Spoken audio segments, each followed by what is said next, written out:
Di video terbaru kali ini, aku ingin menyadarkan kita semua agar kalian menyadari seutuhnya bahwa yang diulik agar hasil iklannya itu lebih cantik, lebih ciamik itu adalah bukan di dalam dashboard, tetapi di luar dashboard. Karena berdasarkan jam terbang dan pengalaman aku sebagai konsultan FBIG Ads, ternyata keadaan-keadaan dan variabel-variabel di luar dashboard itu pengaruhnya itu terhadap dashboard itu ya di luar dugaan kalian ya. Jadi kalau kalian masih ngulik di dalam dashboard, waduh, itu Belgedes ya. Oke, itu sesuai judulnya, kita akan bahas itu semua di video kali ini ya. Dengan Fusik di Facebook Ads Anti Dukun Series versi yang gratis. Let's go, dimulai.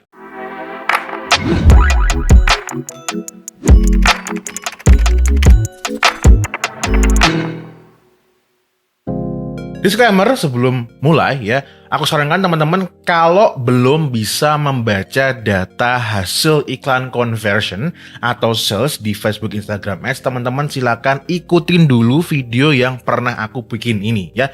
Silakan ditonton dari detik 0 sampai selesai ya, itu gratis tis ya. Karena apa? Di sini nanti kita tidak langsung buka dashboard ya, tetapi kita lebih ke studi kasus ya kan, dengan visual-visual yang membantu. Ya, jadi jangan komplain kok nggak ada dashboardnya. Ya memang nggak ada, karena kali ini kita lebih ke studi kasus. Kalau sudah bisa baca data, silakan dilanjutkan videonya. Oke, langsung kita mulai saja di bagian yang pertama, di luar dashboard yang bisa dikontrol secara langsung, seperti marketing, branding, dan selling. Oke, buat teman-teman yang masih terbiasa ngulik cuman di dashboard doang, mungkin teman-teman di sini agak kurang familiar dengan pembahasan hal seperti ini. Nggak apa-apa, ikutin aja ya. Teman-teman di sini aku mau menjelaskan bahwa yang dimaksud dengan marketing itu apaan sih ya. Di sini kan ada ya marketing di sini. Oke, ini marketing ya. Marketing itu simpelnya adalah bagaimana kita menjangkau mereka. Dengan apa? Dengan konten iklan, ya kan, konten iklan. Saya tulisannya miring-miring ini karena boardnya miring-miring. Coba tak benerin ya. Konten iklan ya kan, lalu copywritingnya ya kan, copywritingnya. Pokoknya pesan ya kan, baik visual maupun teks yang kita racik dalam upaya untuk menjangkau mereka calon customer ataupun calon prospek kita. Nah, itu disebut marketing ya. Lalu yang bawah kita bisa lihat di sini ada branding ya. Jadi ketiga ini menurut pengalaman aku itu nyambung. Oke. Ya, aku jelasin dulu ya apa dari ketiga ini. Sorry, tak ganti merah. Nah, lalu berikutnya adalah branding ya. Nah, branding ini adalah bukan cuma sekedar merek dagang ya. Ini salah paham ya. Branding itu bagaimana kita itu mengemas atau memvisualisasikan ya kan suatu produk atau barang jual sehingga persepsinya itu sesuai yang kita inginkan. Misal kamu jualan fashion ya kan, harganya di angka 200-an ke atas dan kalian ingin dipersepsikan bahwa pakaian itu mahal misal gitu. Nah, itu kerjaannya si branding ya. Dan branding sama marketing itu kawin bersama ya. Jadi branding itu hal-hal seperti itu ya. Itu harus dicatat juga, hal yang penting. Lalu yang berikutnya adalah selling ya. Selling ini berarti apa? Ya jualannya. Jadi ketika sudah masuk ke websitenya atau landing page-nya, nah ini kerjaan si selling ya, memberikan penawarannya. Mungkin ada penawaran terbatas pada momen-momen tertentu, atau mungkin memang penawaran dari barangnya itu langka dan sebagainya ya. Itu selling. Oke, nah ketiga hal ini itu sebagai advertiser ataupun business owner ini bisa banget kita utak-atik, dan ini dalam kuasa kita semua ya. Jadi ketika sudah beriklan dan ada datanya dan menunjukkan ada beberapa hal yang perlu diperbaiki, nah biasanya yang diperbaiki adalah tiga hal ini, marketing, branding, dan selling. Jadi betul ya, urutannya dari ketiga ini nanti dia outputnya itu akan terlihat di dashboard ya. Jadi dashboard itu nanti juga bisa melihat ini ya. Cuman sebenarnya secara fakta lapangannya nggak cuma tiga ini doang ya. Ada, kita kasih plus 1 di sini. Apa teman-teman? Boleh nebak? Apa ya? Ya betul, produk ya. Nah kayak gini ya. Ya, jadi ketika hal ini plus dengan produk itu nanti akan mempengaruhi hasil di dashboard, dan semua ini bisa kita pengaruhi. Berbeda dengan tiga hal tadi plus dengan produk ya, yang berikutnya itu adalah market share dan permintaan pasar. Nah teman-teman mungkin di sini juga yang dulu ketika kuliah marketing tidur ya, nah ini padahal penting ya, dan ini menjadi fundamental yang harus teman-teman perhatikan. Jadi teman-teman, di sini ada lingkaran ini ya. Lingkaran ini ada segitiga semacam kayak pizza buat realistis ya. Jadi lingkaran yang besar ini adalah permintaan pasar. Permintaan ya, permintaan, tulisannya jelek sekali ini ya, permintaan pasar. Oke. Nah, lalu yang ada di sini ya, ada di slice pizza ini adalah market share. Ya, at least ini yang aku pahami ya, versi yang aku pahami ya. Jadi begini, katakanlah di suatu tempat ya, atau di market di FBG Ads gitu ya, di kerumunan itu di situ ada kebutuhan ya, katakanlah kecilin aja. Di sana ada, di sini ada kebutuhan orang yang kepengen membeli skincare aja lah, misal gampangnya seperti itu ya. Itu angkanya adalah 10.000 orang.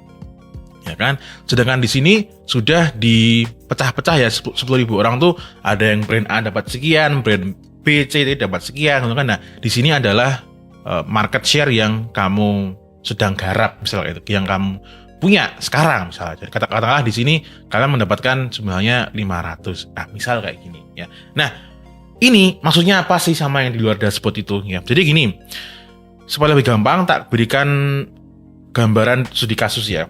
Jadi aku punya teman, dia ini punya agensi khusus untuk pembuatan konten iklan untuk FB Ads dan TikTok.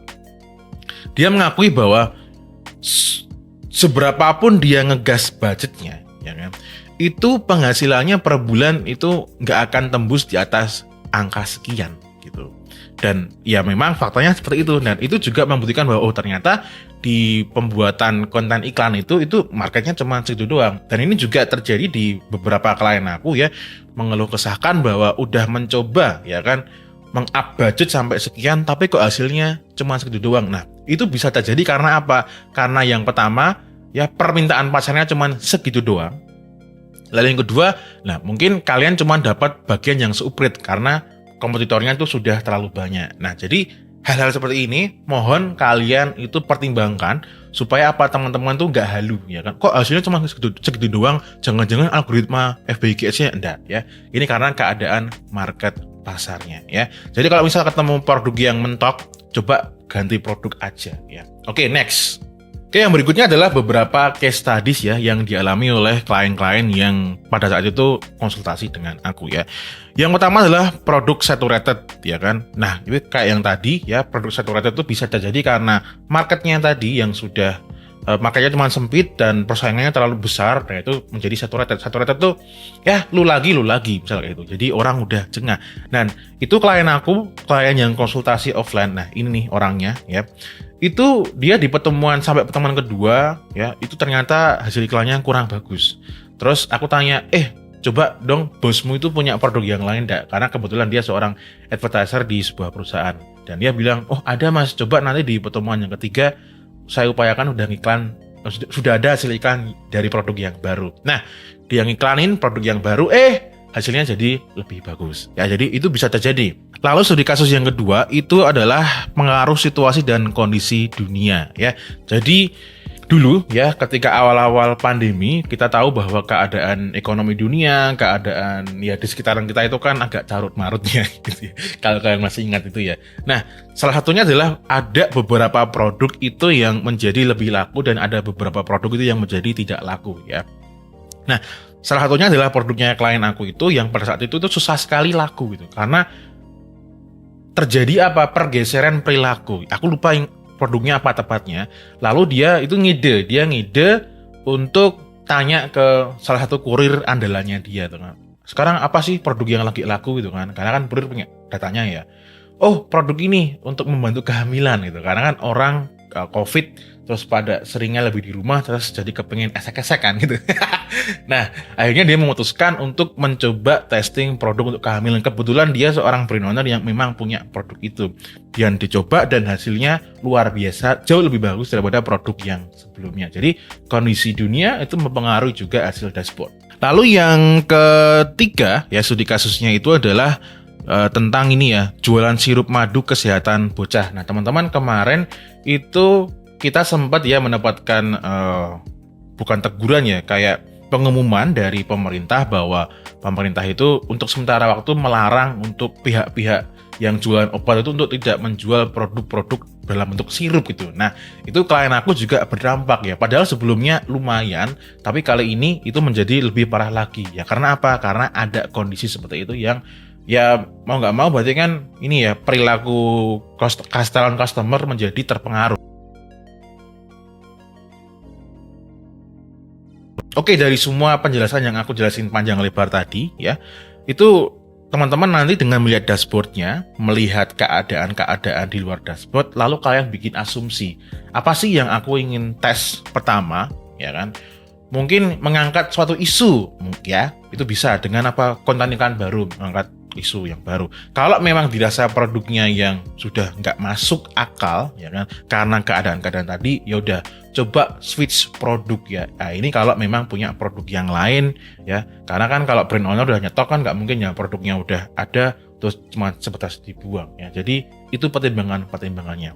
Ya, itu tadi memang terdengar simple ya karena faktanya memang ngomongnya mudah. Tapi nantinya kalau kalian sudah ngulik sendiri ya kan, atau mungkin ketika aku mendampingi klien-klien aku ya faktanya tidak semudah itu ya, karena nanti kalian butuh insight lebih dalam lagi tentang pembuatan konten iklan atau tentang apakah produk aku ini memang udah nggak laku mas. Nah, itu kan butuh jam terbang. Nah, kalau teman-teman kepengen konsultasi ya menggunakan insight yang aku miliki di dalam otak sini, karena aku punya segudang insight dari 140-an klien ya, itu kan cukup banyak dan aku memberikan konsultasi secara one-on-one. Teman-teman bisa daftar konsultasi di sini. Dan buat teman-teman sekarang juga sudah available untuk jam yang malam. Jadi teman-teman kalau mau konsultasi di atas jam 7 malam bisa bersama dengan Mas Muhammad Kamal Firdaus ini ya. Kalau jam kerja dengan aku, jam malam dengan Mas Kamal Firdaus. Daftarnya di sini ya, dan harap dipenuhi semua syarat-syaratnya. Kalau nggak terpenuhi ya nggak usah daftar ya. Oke, gitu aja untuk video kali ini ya. Semoga ini bisa memberikan pencerahan ke kalian ya, karena kalau kalian selama ini hanya sebatas ngulik dashboard doang, mohon maaf ya. Itu adalah jalan yang pasti menuju kegilaan dan justru duit kalian nanti akan hilang semakin lebih besar ya. Oke, gitu aja. As always, may we always live in prosperity. This is Fusik signing off. Bye bye.